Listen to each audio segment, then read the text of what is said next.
Hi everybody, my name is Sarah Mobley. I am a realtor here in Charlotte, North Carolina with Ashley Lambert Realty, and today we're taking a quick review of the differences between a pre-qualification and a pre-approval. Now, we all know that we're going to need a mortgage from a lender in order to purchase a home in the future, unless you've recently hit the lottery or you've been saving for quite a bit of time. A lot of us aren't going to be able to put down an entire six-figure amount in cash. So therefore, we get a loan through a mortgage with a lender. And the pre-qualification and the pre-approval are two steps in that process that show just how serious you are about buying your future home. So with a pre-qualification, I consider that the first step, the one that you have the most flexibility with. The reason I say that is because with a pre-qualification, there isn't any type of hard inquiry or credit check that goes along with the application. It's simply you sharing your information with the potential lender about how much money you make each month, what expenses you have coming out, if you have child support or any other liabilities that you are paying each and every month. We need to know that in order to get a financial snapshot of how much house you're able to afford and the monthly payments that go along with it, just to ensure there's a checks and balances. Are you going to be able to afford a $200,000 house, or can you afford a $500,000 house? We get that initial understanding in the pre-qualification phase. No hard inquiry, you share your information and the lender lets you know how much you are pre-qualified for. You can then take this information to your realtor and to a seller, and it shows again the seriousness of putting in a potential offer.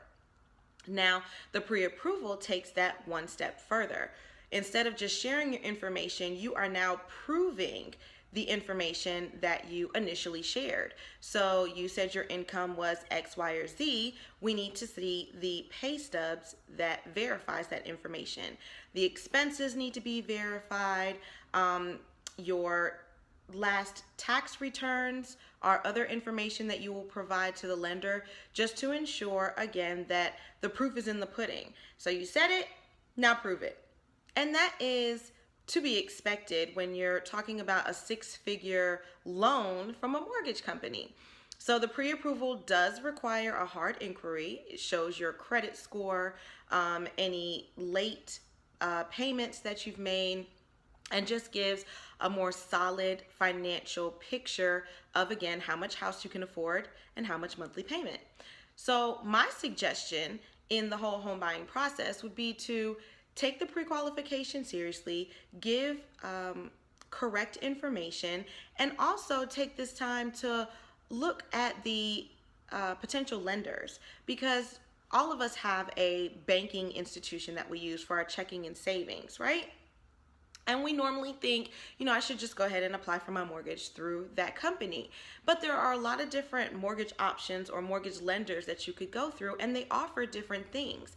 So before you take that hard hit with a pre-approval, make sure that you're doing your due diligence in the pre-qualification phase.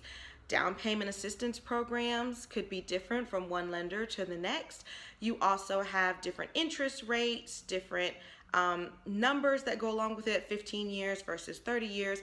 All of those things you can take the time to do your research within the pre-qualification before you actually move forward with that next step of the pre-approval.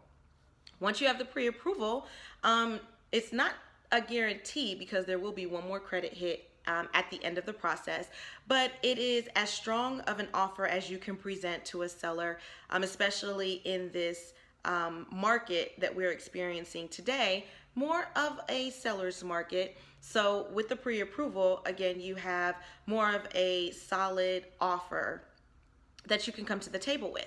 And those are pretty much the key differences that you'll find between a pre-qualification and a pre-approval. Hopefully I was able to answer some of your questions. If not, you can always email me, info@liveinthequeencity.com. If you or someone you know is looking to buy or sell their home, you can visit liveinthequeencity.com, where you can view properties right here in Charlotte and put in your information so that I can contact you there. You can find me on Instagram at _QueenCityRealtor _. And I'm always here at Queen City Realtor TV, so make sure you subscribe. I look forward to talking with you soon. Until next time, enjoy your day.